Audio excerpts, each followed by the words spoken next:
ہزاروں سال پہلے کی بات ہے کہ بابل کی سرزمین پر ایک جابر اور ظالم بادشاہ تھا جس کا نام نمرود تھا۔ نمرود نہایت ہی مغرور، سرکش اور ظالم بادشاہ تھا۔ نمرود نے اپنی طاقت اور اختیار کی بنیاد پر نہ صرف اپنے آپ کو خدا قرار دیا بلکہ اپنی رعایا کو بھی اپنی عبادت کرنے پر مجبور کیا۔ نمرود کا دعویٰ تھا کہ وہ خود ہی خدا ہے، اور اس نے لوگوں کو اس بات پر مجبور کیا کہ وہ اس کی عبادت کیا کرے۔ نمرود خود بت پرست تھا اور اپنی سلطنت میں بھی بت پرستی کی اشاعت کیا کرتا تھا۔ اس کے محل میں مختلف قیمتی پتھروں سے بنے ہوئے بت موجود تھے۔ اس کے محل کی دیواریں اور ستون بھی قیمتی جواہرات سے مزین تھے جو نمرود کی دولت اور اس کے عیش و عشرت پر دلالت کرتے تھے۔ تاریخ کے علماء کے مطابق دنیا میں صرف 4 ایسے بادشاہ گزرے ہیں جنہوں نے پوری دنیا پر حکومت کی۔ ان میں سے 2 مومن اور 2 کافر تھے۔ مومن بادشاہوں میں حضرت ذوالقرنین اور حضرت سلیمان علیہ السلام تھے، جبکہ کافروں میں نمرود اور بخت نصر تھا۔ نمرود نے 400 سال تک حکومت کی اور اس دوران بہت ظلم اور غرور کا مظاہرہ کیا۔ اللہ نے نمرود اور بابل کے لوگوں کی طرف حضرت ابراہیم علیہ السلام کو مبعوث فرمایا۔ جب حضرت ابراہیم علیہ السلام نے اسے اللہ وحدہ لا شریک کی عبادت کی دعوت دی تو اس نے جہالت اور گمراہی کی وجہ سے خالق کا انکار کر دیا۔ چنانچہ حضرت ابراہیم علیہ السلام نے اس سے بحث کی، لیکن وہ مردود خدائی کا دعویٰ کرنے لگا۔ اسلامی روایات میں حضرت ابراہیم علیہ السلام کے ساتھ اس کے مشہور مقابلے کو بیان کیا گیا ہے، جہاں نمرود نے اپنی خدائی کا دعویٰ کیا اور حضرت ابراہیم علیہ السلام نے اس کے دعوے کو چیلنج کیا۔ جب حضرت ابراہیم علیہ السلام نے فرمایا میرا اللہ تو وہ ہے جو زندہ کرتا ہے اور مارتا ہے، تو نمرود نے کہا میں بھی زندہ کرتا ہوں اور مارتا ہوں۔ تو جاہل نمرود نے اپنی بات کو ثابت کرنے کے لیے 2 قیدیوں کو لے آیا۔ اس نے بے قصور کو مار ڈالا اور قصوروار کو چھوڑ دیا، پھر دعویٰ کیا کہ دیکھو میں جسے چاہوں مار سکتا ہوں اور جسے چاہوں زندہ رکھ سکتا ہوں۔ اس طرح اس نے سب کو دھوکہ دینے کی کوشش کی کہ وہ موت اور زندگی پر اختیار رکھتا ہے، حالانکہ اس کا یہ دعویٰ سراسر غلط تھا۔ تو حضرت ابراہیم علیہ السلام نے ایک اور دلیل پیش کی۔ آپ نے فرمایا کہ اللہ تو وہ ہے جو سورج کو مشرق سے نکالتا ہے، لہذا تو اسے مغرب سے نکال دے۔ اگر تو واقعی زندگی اور موت کا مالک ہے جیسا کہ تیرا دعویٰ ہے تو سورج کو مغرب سے نکال کر دکھا۔ یہ سن کر نمرود کے پاس کوئی جواب نہ تھا اور اس کا منہ بند ہو گیا۔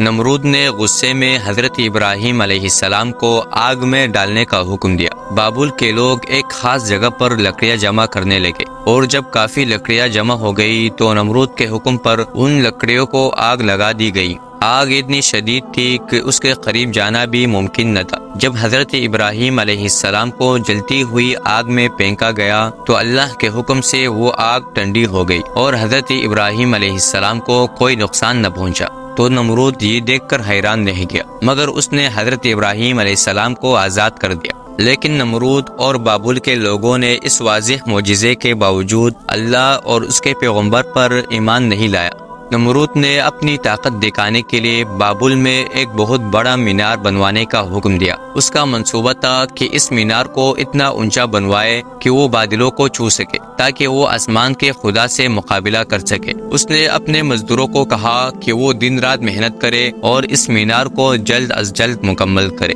جب مینار اتنی بلندی تک پہنچ گیا کہ وہ بادلوں کو چھونے لگا تو نمرود اس پر چڑھ کر خود کو خدا کہنے لگا۔ وہ آسمان کی طرف دیکھ کر خدا کو چیلنج کرتا اور کہتا کہ خدا اس کا مقابلہ نہیں کر سکتا۔ لوگوں نے نمرود کی باتوں پر یقین کرنا شروع کر دیا اور بہت سے لوگ اس کے آگے سجدہ کرنے لگے، یہ سمجھتے ہوئے کہ وہ واقعی خدا ہے۔ نمرود کی اس حرکت سے اس کے پیروکاروں کی تعداد تیزی سے بڑھنے لگی۔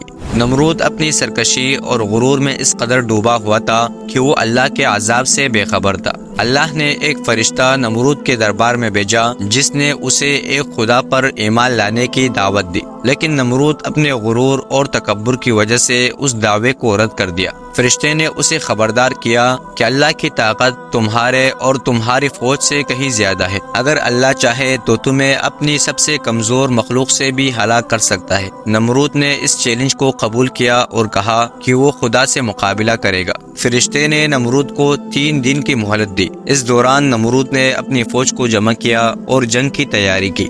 تیسرے دن کی صبح اللہ نے مچھروں مچھروں کا ایک بڑا لشکر بھیجا جو اتنی بڑی تعداد میں تھے کہ سورج کی روشنی چھپ گئی تھی۔ یہ مچھر بابل کے شہر میں پھیل گئے اور نمرود کی فوج پر حملہ کر دیا۔ مچھروں نے سپاہیوں کا خون چوس لیا اور ان کا گوشت کھا لیا، یہاں تک کہ صرف ہڈیاں باقی رہ گئی۔ ایک مچھر نمرود کی ناک میں گھس گیا اور دماغ میں جا کر اس کا مغز کھانے لگا۔ نمرود اس عذاب میں گرفتار ہوا کہ جس کا چارہ کچھ نہ ہو سکا۔ نمرود کی حالت ایسی ہو گئی تھی کہ درد کی شدت سے وہ پاگل ہونے لگا۔ اس کے سر میں مچھر کاٹ کاٹ کر اسے عذاب میں مبتلا کیے ہوئے تھے۔ اس نے اپنے سپاہیوں سے کہا کہ میرے سر پر ڈنڈے اور تھپڑ مارو تاکہ مچھر کاٹنا بند کر دے۔ جب سپاہی اس کے سر پر ڈنڈا مارتے تو مچھر کاٹنا چھوڑ دیتے، لیکن جیسے ہی ڈنڈا مارنا بند ہوتا تو مچھر پھر سے کاٹنے لگتے۔ نمرود کی تکلیف اتنی بڑھ گئی کہ جو بھی شخص اس کے دربار میں آتا وہ اس سے اپنے سر پر جوتے مارنے کو کہتا۔ اس طرح وہ دن رات لوگوں سے اپنے سر پر جوتے اور ڈنڈے کھاتا رہا۔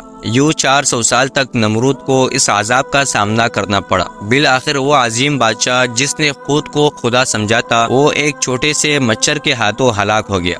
نمرود کی سرکشی اور خود پسندی کی مثالیں تاریخ میں عبرت کے طور پر پیش کی جاتی ہے۔ یہ واقعات ہمیں سکھاتے ہیں کہ چاہے کوئی کتنا ہی طاقتور کیوں نہ ہو، ظلم اور تکبر کی عمر ہمیشہ مختصر ہوتی ہے اور آخرکار حق اور انصاف کی فتح ہوتی ہے۔